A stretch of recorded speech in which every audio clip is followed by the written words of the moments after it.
آپ تشریف لے گئے وہاں سے.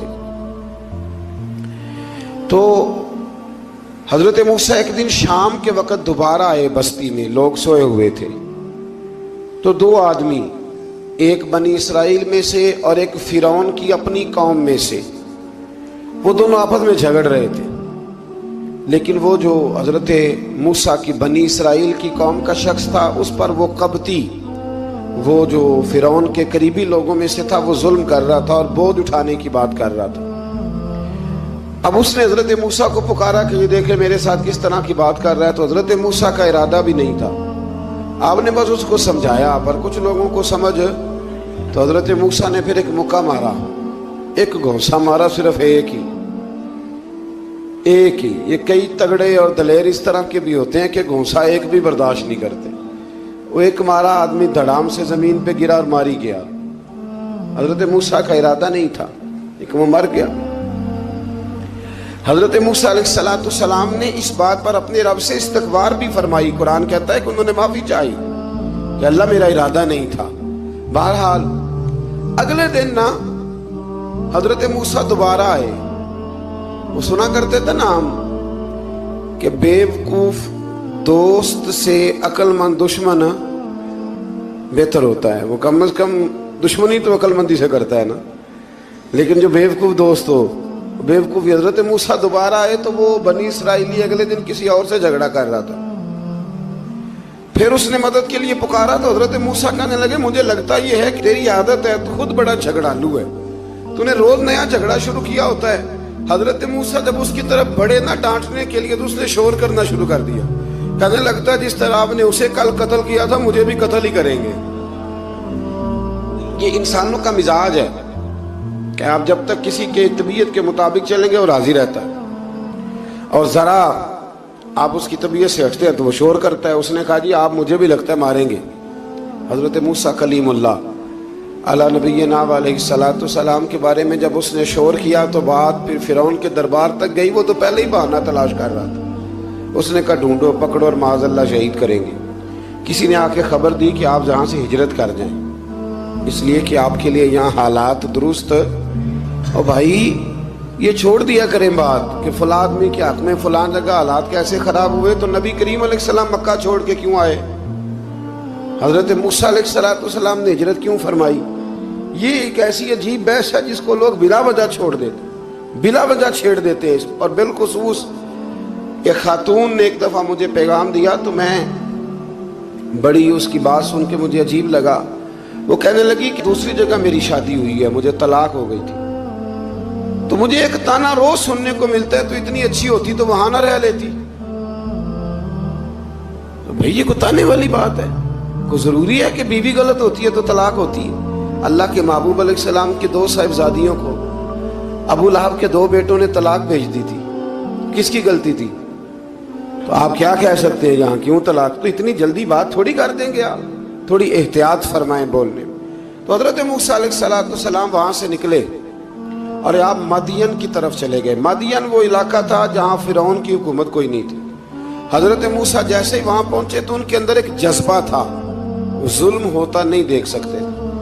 جب وہاں پہنچے تو انہوں نے دیکھا لوگ اپنے اپنے جانوروں کو گھاٹ پہ پانی پلا رہے ہیں اور 2 خواتین ہیں وہ بالکل پیچھے کھڑی ہیں. تو حضرت موسیٰ کلیم آگے بڑھ کے کہنے لگے تم کیوں نہیں پانی پلاتی؟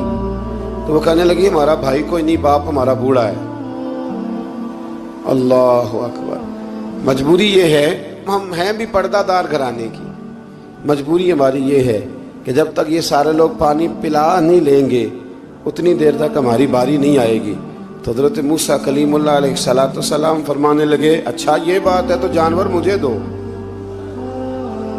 وہ ہو یہ رہا تھا کہ چونکہ مرد پانی پلا رہے تھے تو اور جتنے بھی مرد آتے جاتے تھے وہ گھستے جاتے تھے اور عورتیں بیچاری کھڑی تھیں. حضرت موسیٰ جھٹ سے آگے بڑھے، پیچھے ہٹو.